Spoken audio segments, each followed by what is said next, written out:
February, because our elections are in March. And you know what? We won that election by 10 votes. How's that? So, door knocking pays off. Let me just thank all of you for being here.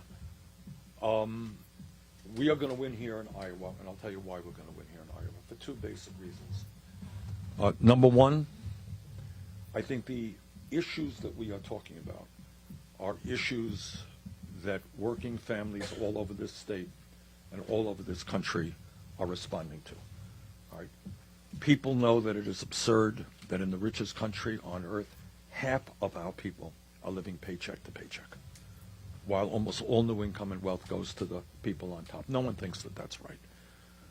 And that's why we're going to raise the minimum wage to a living wage, so that if you work 40 hours a week in America, you shouldn't live in poverty. Number two, people understand that in this day and age, to make it into the middle class, everybody needs a good education, either a higher education in college or maybe a trade school to learn a craft. And yet there are so many of our people who cannot afford that higher education, who are not getting the education that they need, and so many others are leaving school deeply in debt, which is grossly unfair. So when we talk about making public colleges and universities tuition-free or canceling student debt, I think that resonates with a whole lot of people. And we pay for that. We pay for it by telling the wealthy, by telling Wall Street, you know what, you are going to have to start paying your fair share of taxes. You can't get all of the tax breaks. We need a government that works for all of us, not just the 1%. And I'll tell you other issues that are resonating with the people in Iowa and the people in the United States. And that is, they understand that our healthcare system is much, much, much too expensive. It is dysfunctional. It is cruel. And after spending twice as much per capita on healthcare as the people of any other nation, we had 87 million people uninsured or underinsured, and we have 500,000 people going bankrupt every year because of medically related bills. Very few people. We've had town meeting after town meeting on this issue here in Iowa. People going bankrupt. People can't afford health care. We can do a lot better than that, and that's why we're going to pass the Medicare for All single-payer program. And I'll tell you the other issue that is resonating, and to me, I see it more clearly every day. I see people responding to it. You may have seen in the papers today, Australia right now is on fire. We had breakfast in a place, and the guy who owns the place is actually from Australia. And he showed me an email, a message from one of his friends. People, you have a nation on fire. We all know what went on in California. We know the drought. We know the extreme weather disturbances. We know the rising sea levels. People are conscious of the fact that we are going to finally have to have the courage to take on the fossil fuel industry, transform our energy system away from fossil fuel and energy efficiency and sustainable energy.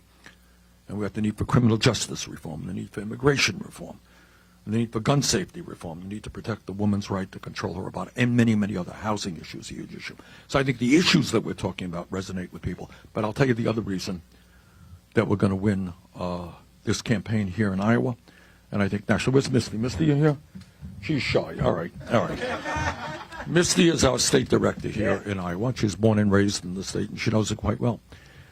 And what I have always believed in my life, politically, is that, yeah, television is important, we're doing TV ads. Radio is important, we're doing radio ads. All that other stuff we're doing, newspaper ads, we're doing it. But what makes our campaign unique is you. We have, I am quite confident, the strongest grassroots volunteer network in this state and, in fact, in this country. All right? And here's an astounding fact that Misty just told me a little while ago, that we have already knocked on 250,000 doors, and she thinks that in the month of January alone, we are going to be knocking in this state on 500,000 doors. That's you guys. I'm going to do a few today. Mostly that's you. All right. And why I think that that is important is that at the end of the day, especially in caucus states, the way elections are won, the way caucus victories take place, is through person-to-person contact. It's knocking on doors, talking to people, making the case, making sure that people come out to vote. So our people are now aggressively involved in door knocking. They're on the phones. They're doing social media. We are doing, I think, more person-to-person contact than any other campaign out there, and that's why we're going to win. And I think the manifestation of that nationally is that, and I'm so proud of this, I say this every day, and I'm just enormously proud of it, is that we have, up to this point, received more campaign contributions from more people than any candidate in the history of American politics. Okay? So we don't raise money from the wealthy and the powerful. We don't have a super PAC. We are raising our campaign funds from working people all across this country. And I am very grateful and appreciative of all of that. So let me just conclude as we head out and wish everybody in this room and around the country, around the state here, a very happy New Year and a wonderful and healthy 2020. Yeah. Real quick, yesterday you decided to release a few letters from doctors about your medical status. Yeah. Well, should we expect any further information? I think we have released, well, it's not just a few letters. I mean, as I understand it, we released 2 letters from cardiologists who are quite well known and 1 letter from a capital physician. So I think we have done everything, maybe plus what other candidates are. I think probably not. Yeah. Yeah.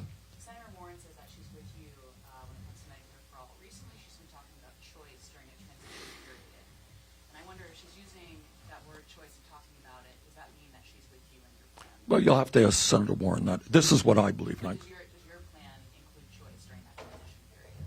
Well, what we have in our legislation is it's a 4-year period. So people have 4 years. But what our plan is about is saying that in year number 1, we are going to expand Medicare coverage to include home health care, dental care, hearing aids, and eyeglasses, and lower the eligibility age to 55. So not everybody's in the program. Year 2, we go down to 45. Year 3, we go down to 35, and then everybody's covered. That's what our plan is. In that first year, when it goes from 65 to 55, if someone is within that range... Well, somebody can say... No, then they must not. Well, okay, yeah. Yes, Senator, going off of that, on the trail, you've recently, and for months now, drawn contrasts between Buttigieg, Bloomberg, and Biden by name, but you have not really gone after Elizabeth Warren. What policy distinction? So are you upset that I haven't attacked Elizabeth Warren? What policy distinction No. do you share with Elizabeth Warren? Well, I think we have a lot in common, and there are differences. I think it is not my style, to make personal attacks on candidates. I think what a campaign is about is drawing distinctions. So I think one area is what, we just talked about a moment ago. What I have said and repeat is I think after 100+ years of talk about the need to move to universal health care, I'm going to introduce the Medicare for All legislation in the first week that I am in office, okay?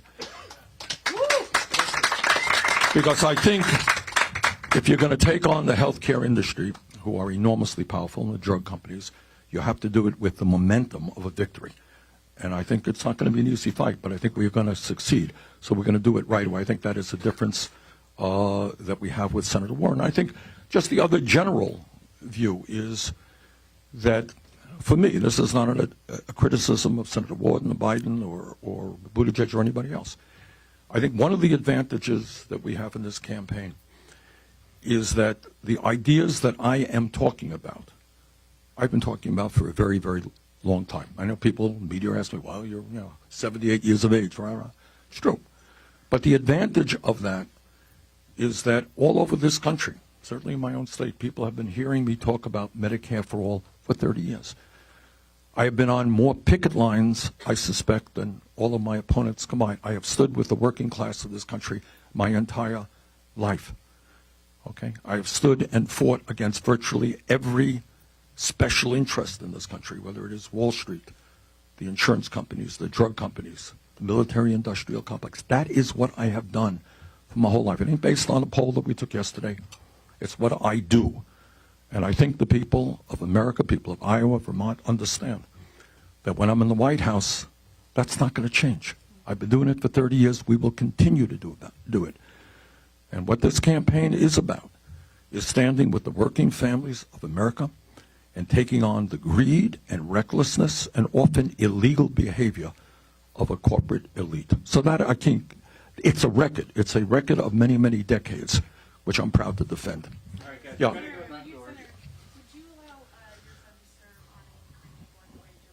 I don't think that's what he has in mind. Yeah. So my mom works for a public school, and she's trying to convert it to a worker-owned cooperative. Good. With the other teachers. Good. What is your thought on workplace democracy? Absolutely. What would it play in the Sanders administration? It's something that we want to talk about. I can remember when I was mayor of Burlington, not a candidate for president, not a senator. We had a public meeting in City Hall just to talk about that issue. And the result of that is there's an organization in the state of Vermont that works on that with some success. So in Vermont, we have a number of worker-owned companies who are doing quite well. I believe in that. Okay, and I believe in that because I think what you want to do when you have a worker-owned industry, people have more invested in it. So it is very important that it's something we're going to stress. Okay, thank you very much. We'll go outside and talk to her. You guys can come with us and talk.